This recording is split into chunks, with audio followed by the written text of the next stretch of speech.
Ladies and gentlemen, welcome to another episode of the Extraordinary Family Life podcast. Man, it's a great day to be alive, isn't it? Oh, I love life. Love it.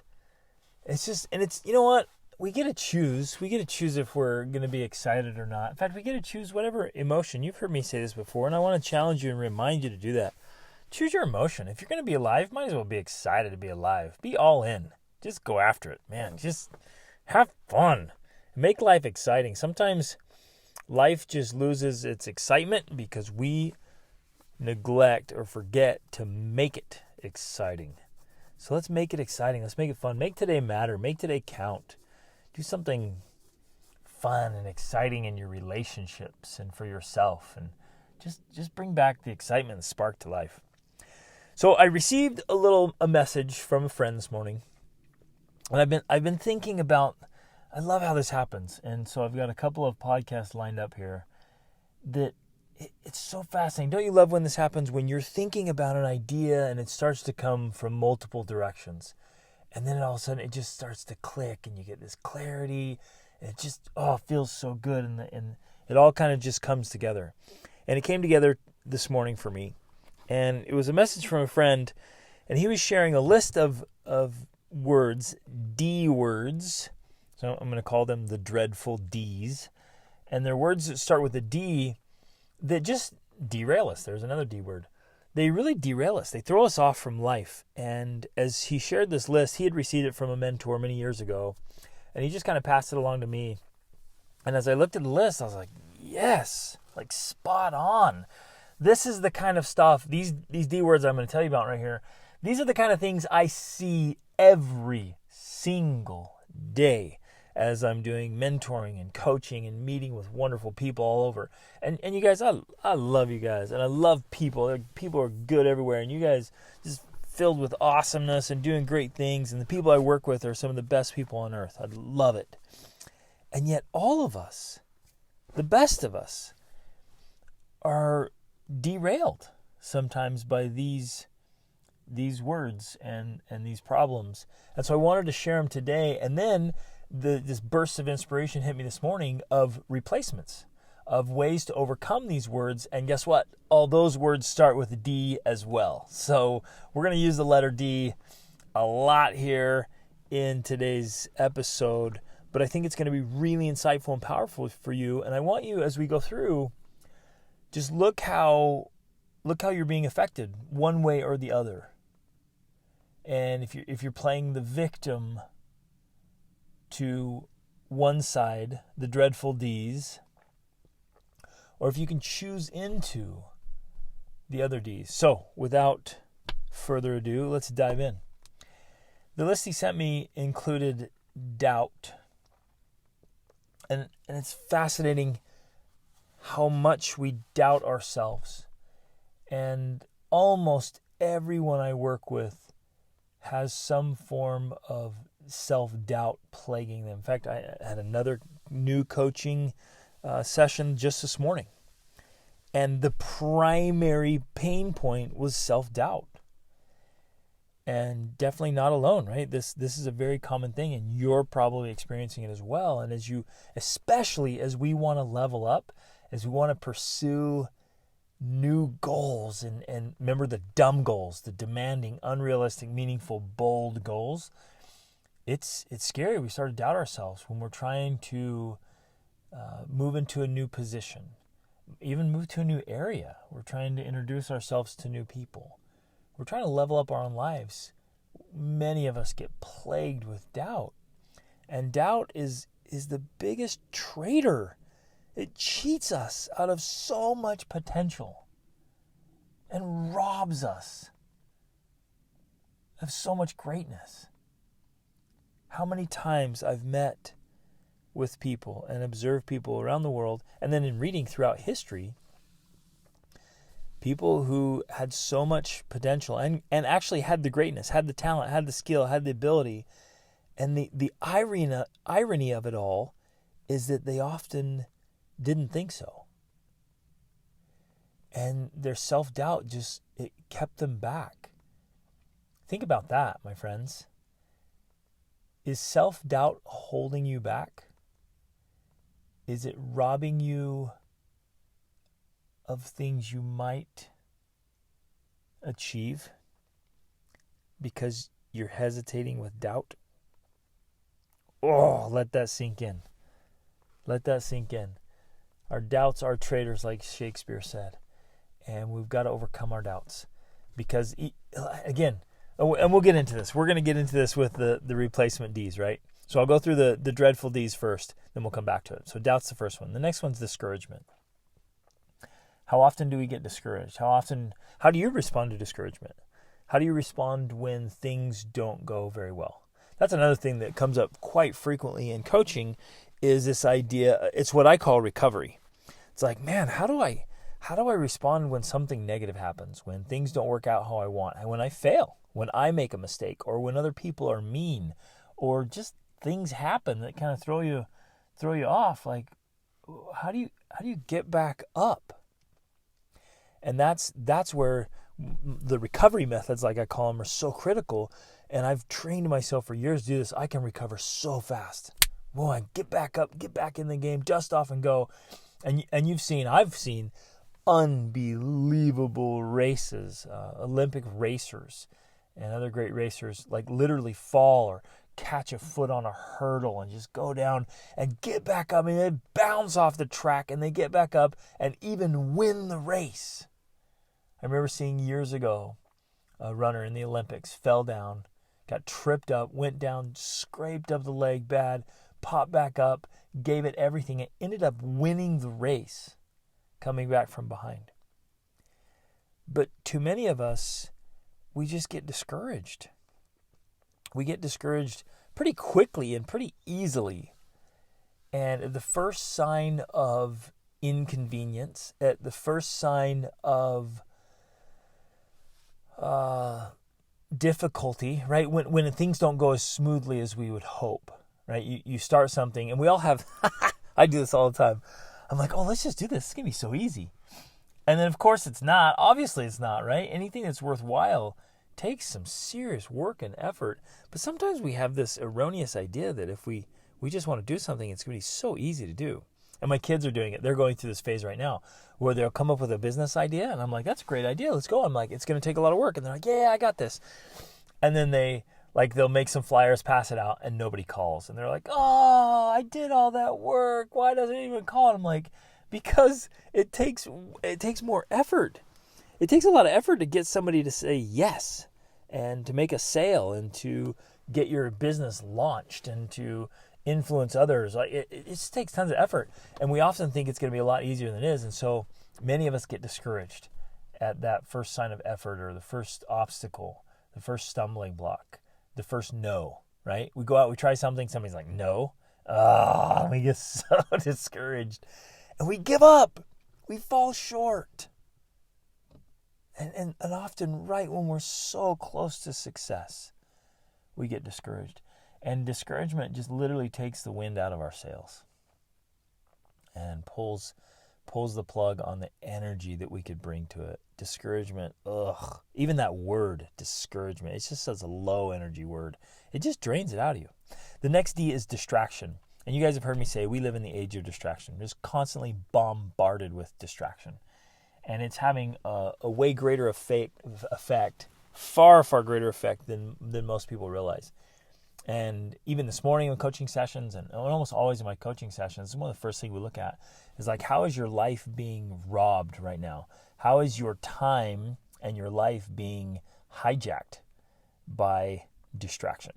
And that can be from people, it can be from music, any kind of media, screens, big distractions right now with movies and TV shows and these episodes and just scrolling endlessly, all kinds of videos. I mean, there's an unending stream of visual trash out there and audio trash, etc., etc. I mean, there's so many ways to get distracted. And sometimes we get distracted even by running errands and all these little to-dos and all the little demands here and there and other people's agendas. Always, oh, come do this, I need this. And we're just constantly distracted, whether it's at home, we're not really fully present. Even with ourselves, we're distracted. Isn't that crazy and ironic? even with ourselves, we can get so distracted. Our mind can be all over the place. And then we can be, doing this and doing that and think we're multitasking, but we're not really actually getting anything done. And it happens in work. It happens in anything we're trying to do. Distraction is a big problem. Again, all of these, you notice how all of these dreadful D's, all of them are they're thieves and robbers. They're just holding us back and preventing us from achieving what we might, right? And then the last one is disobedience. And it's interesting, when I heard that one, I immediately thought of like the laws of success. There is a formula, there's a recipe, there's a law for success. And as I have devoured this now for 26 years, I've been voraciously studying personal development and peak human performance, studying the lives of great men and women. And it's just across the board. There is a recipe, there's a formula, there are laws. Like success leaves clues, and all we have to do is follow those things. And in fact, if you haven't gotten the extraordinary family life formula yet, go to gregdenning.com. It's right there on the homepage. Put in your name and email and get that. Watch those 3 videos. Because it's a formula. It's a formula for family success. It's like that. There's business success and marketing success and health success and family success and marriage success. Man, this is hard to say. And all these, every area of life, literally every area of your life has laws. Like I like to say it, every little kingdom has laws. From thinking to emotions to keeping your grass green and like growing food. Like everything has laws. And if we don't obey those laws, then we just can't have the result. And I love this principle, because I can sit down with anyone with just about any problem and just say, well, here's the problem you're struggling with, and right over here next to you, you're not that far off, but right next to you are the laws of success in that field. So you literally take any area of your life and say, let's take finances, for example. Say you're struggling in finances. And so you might say, well, we've got these debts, and I want to earn more income, and I'm working here, and I'm just, we're having trouble, staying on a budget, or, living within our means, whatever the problem is, right? And you just say, well, okay, what are the laws of success in that thing? And then what you do is you just align your life to those laws. And it's for health. Again, we can go through everything. It just applies to every single area of your life. And this is so beautiful. So I invite you to do that. See where you're, and most people, well, I don't know. A lot of people are doing it unknowingly because they just don't know. They don't know the laws of success. But then very often when I meet with people, I'm like, hey, what do you need to do? I'll ask them, what do you need to do differently? And they're like, oh yeah, I know what I need to do. And I know I'm taking myself. I get that all the time. In fact, I had a new coaching client sign up last night. And that's one of the things he said. He's like, I know what I have to do. I'm not doing it. I need the accountability. I need somebody to hold me to it. And the motivation, inspiration, right? And so sometimes we don't know. We don't know the law, and we need to study it and find out. And that's where coaching can be super helpful. And reading can be super helpful. And this podcast can be super helpful. Sometimes you just know. You know you're not living the law. And so you have to buckle down and do it. And you're clearly aware that your own disobedience is creating your own results. You guys know that, right? And so that hits home. So there they are. Those are the dreadful D's. So let's take those and let's flip them. Let's give a response to them now. How can we overcome the doubt, the discouragement, the distraction, the disobedience? So the first D I want to hit is determination. I have a friend who, when I met him, he had millions and millions of dollars already, had been super successful in several different businesses, from retail clothing to construction to storage units, to renovation, like super successful. And when we heard their story, it was amazing. It's so inspiring. When they first got married, as I recall, they were living in a barn. They had a room in a barn when they first got married, and they just had like downstairs as part of the barn like a cold shower. That's how they started their married life. It was like, yeah, we're gonna scrape this together and make this work. And as I asked him, I'm like, hey man, what would you say it attributes to your success? And without hesitation, I mean, it was immediate. He said, determination. That's it. Determination. Like, whoa, yes. And that's it. Determination, my friends, will overcome doubt. Determination will overcome discouragement. Determination will overcome and push through, just break through all the noise of distraction. And determination will push through disobedience. I mean, we could use that one D word, determination, to push through all of those. And so I want to invite you and challenge you to take that determination knob and crank it up. Where do you need more determination in your life? To push. And just say, I will make it. I will figure this out, or I will die trying. Right? That kind of determination. The kind of determination that got Julius Caesar to cross the Rubicon. It's that whole conquer or perish determination. Like, we are going to make this happen. Like, when you know, with absolute certainty, you know that something is right and true and good, and you want it to be a part of your life, get that level of determination that you will figure it out. You don't have to know all the answers. You don't have to have all the best skills. You can figure it out, right? You can find the answers. You can get the skills. You can hire somebody with the skills. You can get the consulting. You can surround yourself with people. Find answers to the questions. But you've got to have that pig-headed determination to get it done. Where do you need more determination in your life? The next D is discipline. And think about that one. I love this one. Discipline can be a hard one too, because at some point we run out of discipline, right? Like, you just get tired, you get fatigued, and that's why it's so important. Rachel and I talk about this a lot. It's so important to have systems in place, because your systems actually help you keep your discipline. But if you have to rely on discipline all the time, you're going to get worn down, you're going to get tired. But man, discipline comes into play. And there is such power and majesty in self-discipline and self-mastery.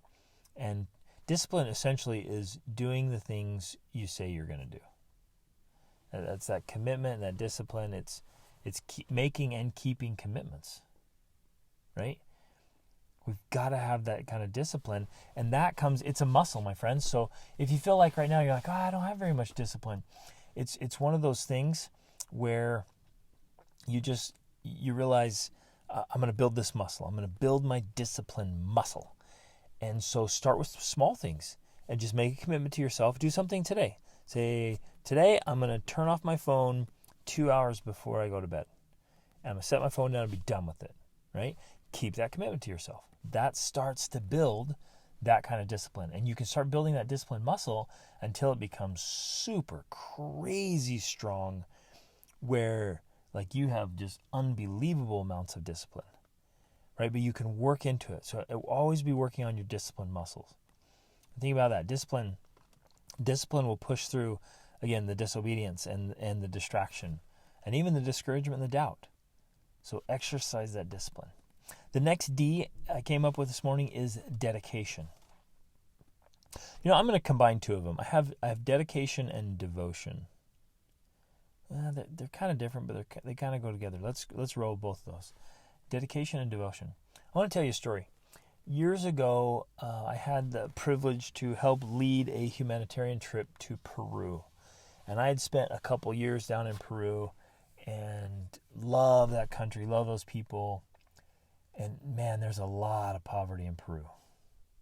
A lot of tough poverty, and it's getting so much better now. It's really improving. They're changing that country.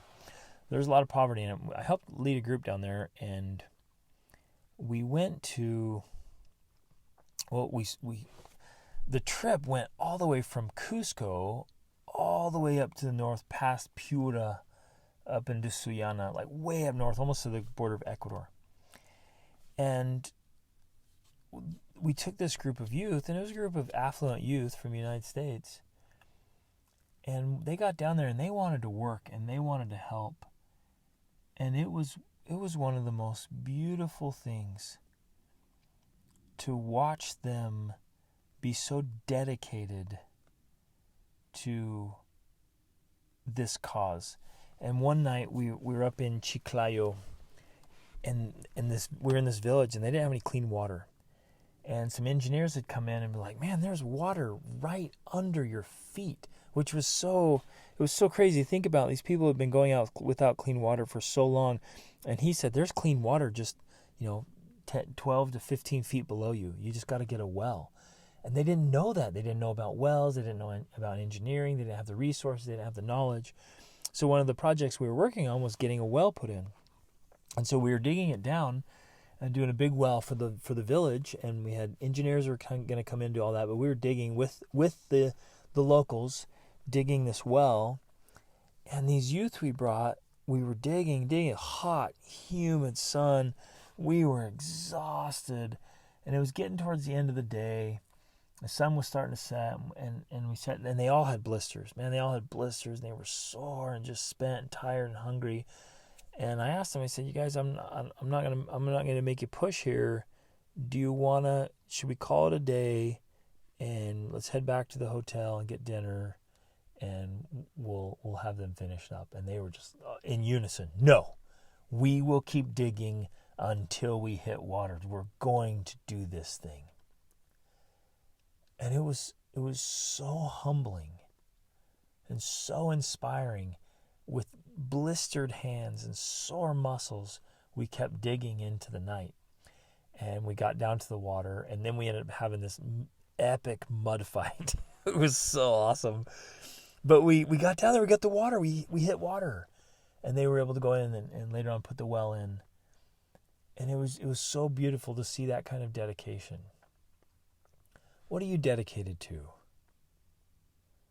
Where do you need more dedication, where you're going to stand and defend? Now, there's another D word, right?